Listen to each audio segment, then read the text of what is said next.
Let's turn the page to something positive, something that's put a smile on my face. I couldn't be happier for a good guy in Carl Robinson. Really happy for him and the way the Whitecaps have started out this season. The only stumble they had was the first game against TFC, but they have been lights out good. Tamika, Kuremene, Russell T-Bird. You mentioned Kendall Watson.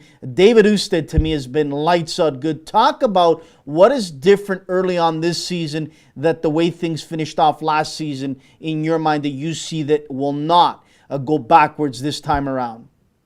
Well, I think they have a better understanding of each other as a squad. They're also that much more mature by a year, so that the experience that they have under their belt.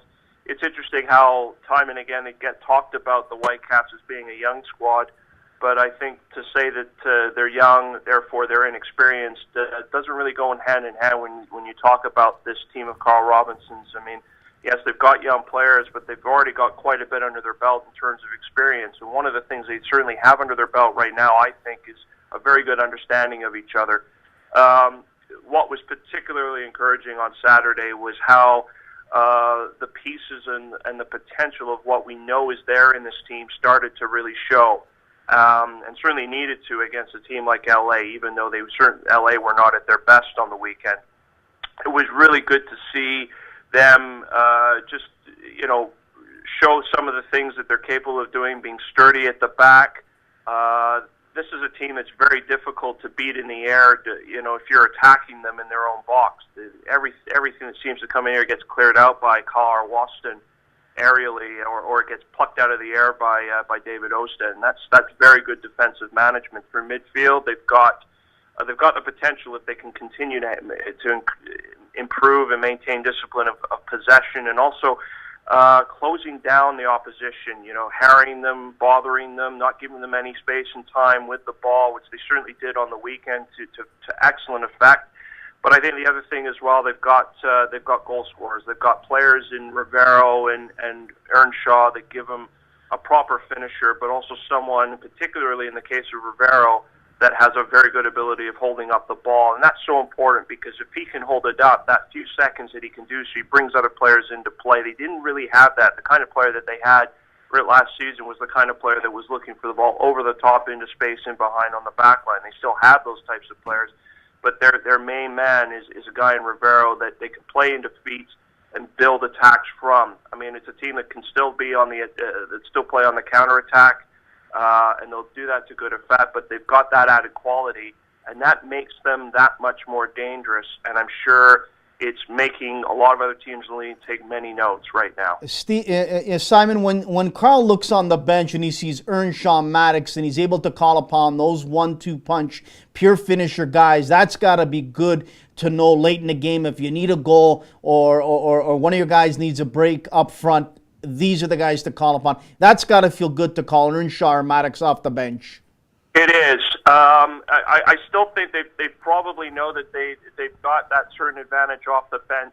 I wouldn't surprise me if you going forward when you look at the rest of this remainder of the season. If you were to look at the Vancouver subs bench in any game, that they'll make sure that there's a good amount of speed or a finisher that's amongst their options, because one of the things that they'll probably want to carry, that they're going to be keen to carry over from last season, was the fact that they want to implement some speed in the last half hour and then going against tired legs of the opposition. And that's something that I'm sure that they want to take full advantage of.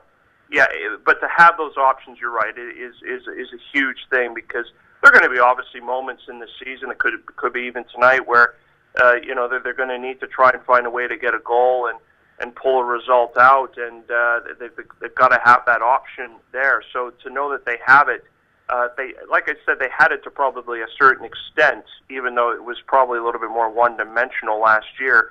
To have those extra qualities and to have those extra options is just huge. And like I said, it makes other teams be wary of the fact that this team does have those options to work with. Simon, let's talk about two guys to me this season that have been real good early on. One has been Steven Beitashour. I had him on our show last year right after the World Cup, and he came back, and you could see after him coming back, and you could acknowledge that something had changed, the confidence, the understanding of the game more and more, spending that time as he did. And then we look at Russell Teibert, the young Canadian, knowing what he needs to do to earn that starting position, and also knowing what he needs to do to get a starting spot under Benito Floro. And they, to me, both early on have exceeded expectations. Your thoughts? Yeah, with Beitashour, I'm not so sure if there would be total consensus with you, Anthony, on that. There have been one or two people who felt that Beitashour has not been at his best to start this season, and it's hard to know if he didn't really get a full preseason because of he gotten married in the off season, and had also sort of legislated for the fact that he thought he was going to get called up by Carlos Queiroz to play for Iran at the Asian Cup, which was something that did not happen, and it kind of threw things off a little bit. So he's probably been a little bit behind the pace with his fitness. He also was obviously the players' union rep for Vancouver, so he was away at crucial junctures just heading into the season with the whole CBA talk. So I think he's been a little bit behind the pace. He might be slowly but surely coming together. I mean, he is a very important player. He does bring a lot of experience and I think a certain leadership quality to the team. So I think there are hopes that he'll come around and get better.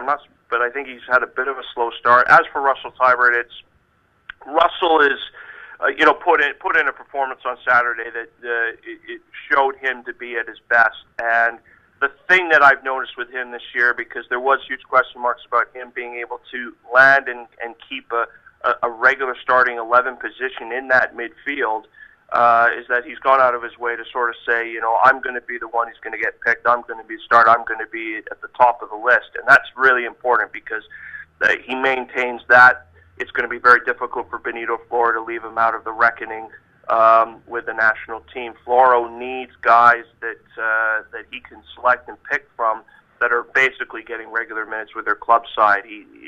For far too long, Canada's gone in and played in either Gold Cups or in friendlies and with lineups of players that are basically been on the periphery with all of their club sides, just not getting enough minutes. And Teibert has got to be somebody that is going to go out of his way to say, I'm going to be a lock for the national team because I'm going to make sure that I'm a lock with my club side. He's got to go out of his way to show that he is that important in the team. And I think he's done a very good job to this point of making sure that that's the case.